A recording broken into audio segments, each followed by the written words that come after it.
आप जिस कानून की ये बात करते हैं नहीं, वो कानून इतने खतरनाक रहेंगे किसान के प्रति। उसका सीधा सा उदाहरण है, आप बराबर में वेव सिटी गांव है, वेव सिटी में कचैड़ा गांव है। अभी 1 साल पहले किसानों की जमीनों पर जबरदस्ती बिल्डर ने कब्जा ले लिया, सीवर और लाइन डाल दी। सरकार ये कभी सच बोली है जो आज बोलेगी, या बोल रही है जो सच बोल रही है? जो भी ये कानून आए हैं इसका निर्णय 10 साल बाद आएगा निकल के, और जब सब चीजें हाथों से निकल चुकी होंगी तब ना किसान कुछ बोल पाए। आज ये बंगाल में इसी प्रकार झूठ बोलेंगे, जिस प्रकार झूठ बोल के यहाँ इसी प्रकार बंगाल में झूठ बोल रहे हैं। तो वहाँ बंगाल की जनता भारतीय जनता पार्टी को जवाब देगी। जो कानून आया है, तीनों कृषि कानून आया है, आप मतलब किस तरीके से देख? ये किस लिए है? ये तो किसान को मारने के लिए है और काय के लिए? गरीब आदमी वैसे ही मर जाएगा। ये क्या लगता है आप? हमें तो ये लग रहा हो कि ये सरकार अंधी बहरी गूंगी है, कुछ भी नहीं करेगी ये सरकार तो धोखा दे रही है किसान को।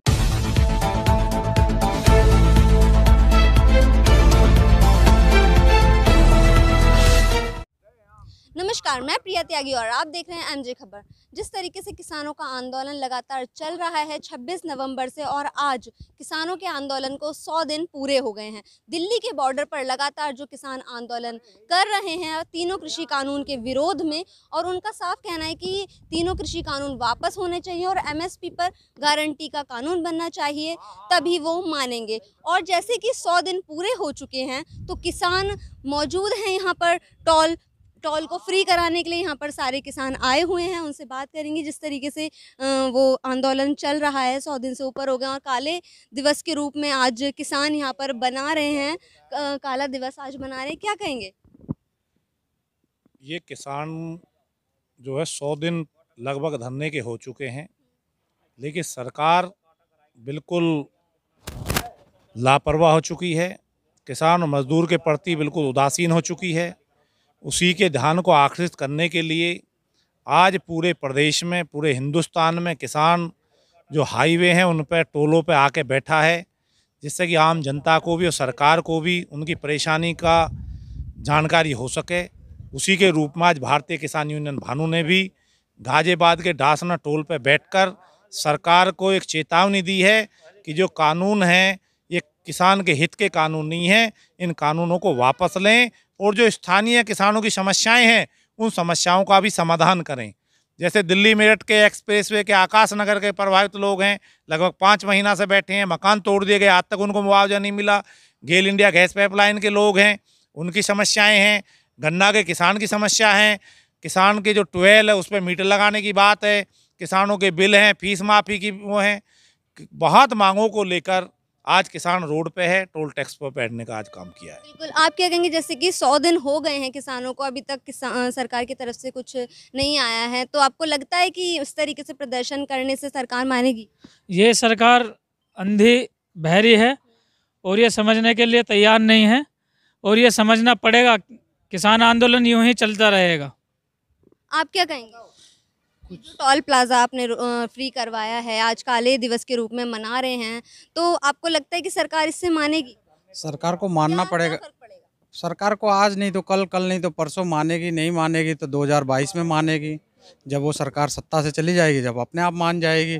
जैसे हाँ कि हम मना लेंगे उन्हें, जैसे आज नहीं मानना चाह रही तो कल मानेगी जरूर, ऐसा तो है नहीं।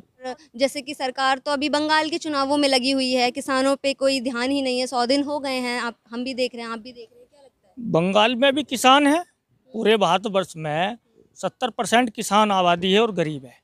तो वहाँ बंगाल की जनता भारतीय जनता पार्टी को जवाब देगी, किसान हित में वोट करेगी, और आने वाली प्रदेश सरकार उत्तर प्रदेश को जवाब देगी, ये किसान और गरीब जनता, कि आप क्यों नहीं मान रहे, तीनों काले कानूनों को वापस क्यों नहीं ले रहे। तो सरकार के कान में जूं तो रहेंगे, क्योंकि उद्योगपतियों द्वारा बिक गए।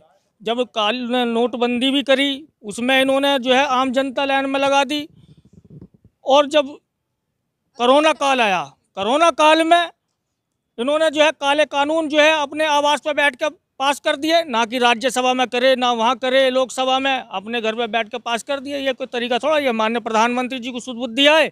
हम तो ये दुआ करते हैं कि किसान और गरीबों की बात को मान लिया जाए। बात आगे बढ़ ही नहीं रही है, 100 दिन हो चुके हैं, तो कोई बीच का रास्ता निकाला जा सकता है किसानों की तरफ से और सरकार की तरफ से? नहीं, बीच का रास्ता तो सरकार को निकालना चाहिए, सरकार को ये अमेंडमेंट कर लीजिए, मान जाइए आपकी बात, आपके हित के लिए हम लोग लाए हैं कानून। कहीं कुछ नहीं लाए, सब झूठी बात कहते हैं।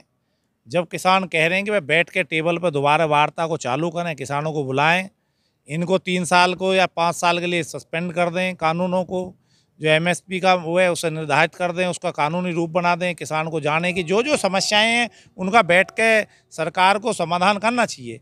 आज ये बंगाल में इसी प्रकार झूठ बोलेंगे, जिस प्रकार झूठ बोल के यहाँ इसी प्रकार बंगाल में झूठ बोल रहे हैं। तो ये झूठ कब तक चलेगा? झूठ चलता है लेकिन अधिक समय तक नहीं चलता। एक समय आता है कि झूठ धराशायी होता है और सच हावी होता है। तो हमारा सरकार से अब भी अनुरोध है कि हम सब वो लोग हैं कि जो सरकार को बनाने में भूमिका निभाई हमने। अगर ये सरकार अब भी सचेत नहीं हुई तो इसका खामियाजा इनको भुगतना पड़ेगा, 100% भुगतना पड़ेगा। कैसे? मतलब किसानों की तो एक मांग है कि वो तो अड़े हुए हैं कि ये तीनों कृषि कानून रद्द होने चाहिए, एमएसपी पे कानून बनना चाहिए। तो कोई बीच का रास्ता ऐसा क्या निकले? अमेंडमेंट के लिए सरकार बात लगातार करने के लिए बोल रही है कि अमेंडमेंट कर लीजिए। नहीं, अब तो किसान, मेरे ख्याल से हमारा भारतीय किसान यूनियन भानु संगठन, हम तो ये कहते हैं कि बीच का रास्ता सरकार निकाले और निकल जाएगा। अगर सरकार ईमानदारी के साथ टेबल पर बैठ के काम करना चाहती हो तो इसका समाधान निकल जाएगा। जो इसमें खामियां हैं उनको दूर करें, किसानों को बैठाएं, किसानों को विश्वास में लें। इनका काम है किसानों को विश्वास में लेना, लेकिन ये सरकार किसानों को विश्वास में ले ही नहीं पा रही। बिल्कुल, प्रधानमंत्री आश्वासन देते हैं कि आपकी खेती, आपकी ज़मीन कुछ भी नहीं जाएगी, अभी भी कह रहे हैं, इस तरीके की बातें हो रही हैं। क्या लगता है आपको? सरकार ये कभी सच बोली है जो आज बोलेगी, या बोल रही है जो सच बोल रही है? जो भी ये कानून आए हैं इसका निर्णय 10 साल बाद आएगा निकल के, और जब सब चीज़ें हाथों से निकल चुकी होंगी तब ना किसान कुछ बोल पाएगा, और जब सरकार की ही सत्ता चलेगी केवल, तो हम कैसे विश्वास कर लें इस सरकार का? इन्होंने दिखाया हमें कुछ सच करके? क्या हुआ इनके समय में? मैं इनको बता देना चाहता हूँ, जिस कानून की ये बात करते हैं नहीं, वो कानून इतने खतरनाक रहेंगे किसान के प्रति। उसका सीधा सा उदाहरण है, आप बराबर में वेव सिटी गांव है, वेव सिटी में कचैड़ा गांव है। अभी 1 साल पहले किसानों की ज़मीनों पर ज़बरदस्ती बिल्डर ने कब्जा ले लिया, सीवर और लाइन डाल दी। आज भी देख सकते हैं 300 किसानों की ज़मीन जो आज तक बेकी नहीं, 3D कुछ उसमें नहीं हुआ, कोई कानून धारा नहीं हुई, और वो ज़मीनों पर आज भी कब्जा वेव सिटी का है। अभी 15 तारीख में आपने देखा होगा, आदित्य सिटी और वेव सिटी ने प्रशासन से मिलकर किसानों की क्या दुर्दशा की है, जिसका आज विधानसभा में भी क्वेश्चन उठा है। 2 MLCओं ने इस बात की कहा है कि किसानों की क्या दुर्दशा हो रही है। आज किसान आंदोलन पे है, किसानों के घरों में पुलिस के छापे लग रहे हैं। तो ये तो जब ज़मीन जो वो ही नहीं छोड़ी, वो भी इस प्रकार का कानून था कि सरकार किसानों की सहमति से ज़मीन लेगी। कहाँ सहमति किसान की गई? तो इसी प्रकार के कानून जो बनाए जा रहे हैं ये किसान हित में नहीं होंगे, किसान बर्बाद हो जाएगा। इस प्रकार की जो योजनाएं हैं विदेशों में चली हैं, और विदेशों में उसका खामियाजा ये हुआ है कि किसानों ने जब इसका विरोध किया, वहाँ की सरकारों ने उसको वापस करने का काम किया है।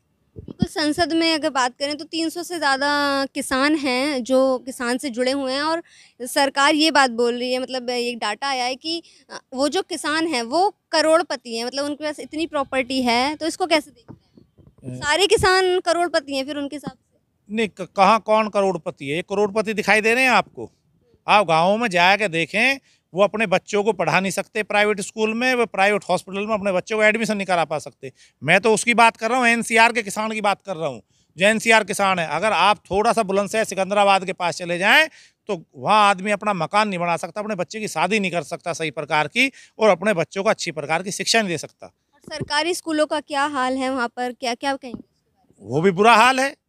ये क्या है, उसी के समकक्ष जिस प्रकार आज मंडियां प्राइवेट खड़ी करना चाहते हैं, उसी प्रकार जो सरकारी स्कूल हैं उनके बराबर में इन्होंने प्राइवेट स्कूल, बड़े बड़े स्कूल खड़े कर दिए, और जो सरकारी स्कूल हैं वो धराशायी हो गए। इसी प्रकार मंडियां हैं, जो सरकारी मंडी है प्राइवेट मंडी खड़ी कर रहे हैं। इसी प्रकार प्राइवेट मंडियां आबाद हो जाएंगे, सरकारी मंडी बर्बाद हो जाएंगी, और जैसे ही सरकारी मंडी बर्बाद होंगी वैसे ही किसान बर्बाद हो जाएगा। बिल्कुल, यहाँ पर महिलाएं भी मौजूद हैं, हम उनसे भी पूछ लेते हैं, जिस तरीके से वो लोग यहाँ पर बैठे हुए हैं। हम अपनी मांगे लेके बैठे हैं यहाँ पर। हम अपने मकान, अपनी ज़मीन दे चुके हैं, उस लिए बैठे हैं। हमें हमारी ज़मीन के हर चीज़ मूल्य देख के और हमारे पैसे दिए जाएं। जो कानून आया है, तीनों कृषि कानून आया है, आप मतलब किस तरीके से देखती हैं? ये किस लिए है? ये तो किसान को मारने के लिए है, और काय के लिए है? गरीब आदमी वैसे ही मर जाएगा यहाँ। हाँ बाबा, आप क्या कहना चाहेंगे? जैसे कि ये तीनों कृषि कानून 100 दिन हो चुके हैं तो ये पूरे, गलत है, ये गलत है कृषि कानून। भाई एक बात बताओ, किसान जो का 2 भैंस पालक तो उस पर भी मीटर लगा रहे हैं। और दूसरी बात ये, किसान का जो का आलू अब इस टाइम पे 5 रुपए किलो बिक रहा है, उद्योगपति उसे भर कर रख लेंगे, फिर 40-50 रुपए किलो बेचेंगे। किसान बिका है तो फिर इसमें झूठ तो है ही नहीं, तो किसान तो हर तरीके से मरेगा। दूसरी बात ये, यहाँ पे प्लॉट है वो ज़बरदस्ती ले लिया, उनका कोई मुआवजा नहीं दे रहे, कुछ नहीं, कई 3D में निकाल लें, कई किसी में निकाल लें। तो ये कानून बना रहे हैं ये लोग हैं। तो जिस तरीके से प्रदर्शन चल रहा है, मतलब लगातार 100 दिन हो गए हैं किसानों को बैठे हुए, क्या लगता है आपको? हमें तो ये लग रहा हो कि ये सरकार अंधी बहरी गूंगी है, कुछ भी नहीं करेगी ये सरकार तो धोखा दे रही है किसान को। अब हमें यहाँ 6 महीना हो गया आकाशनगर धरना पर बैठे हुए, हमारे रोड में जो मकान प्लॉट चले गए, हमें कोई सुनवाई नहीं हो रही हमारी। तो इस सरकार को तो कुछ दिखाई ना दे रहे, तो सरकार अंधी बैठी है। 100 दिन से ऊपर हो गए, अभी तक भी कुछ नहीं हुआ है, क्या करें? कुछ नहीं मिला हमें अभी तक भी। कब तक बैठे रहेंगे ऐसे? अब बैठे ही हैं, हम तो बैठे ही रहेंगे, अनिश्चित काल तक बैठे रहेंगे। हम तो बैठे ही रहेंगे बराबर, कितना हमें। तो आप देख सकते हैं कि यहाँ सारे किसान मौजूद हैं और वो कह रहे हैं जब तक ये कृषि कानून वापस नहीं लिए जाएंगे वो इसी तरीके से प्रदर्शन करते रहेंगे। लगातार 100 दिन हो गए हैं किसानों को बॉर्डर पर बैठे हुए, और वो आज जिस तरीके से उन्होंने कहा था कि वो टोल प्लाजा को फ्री करवाएंगे, उसी के लिए यहाँ पर सारे किसान मौजूद हैं और अपना प्रदर्शन, अपनी आवाज़ जो है वो सरकार तक पहुँचाने के लिए यहाँ पर प्रदर्शन कर रहे हैं।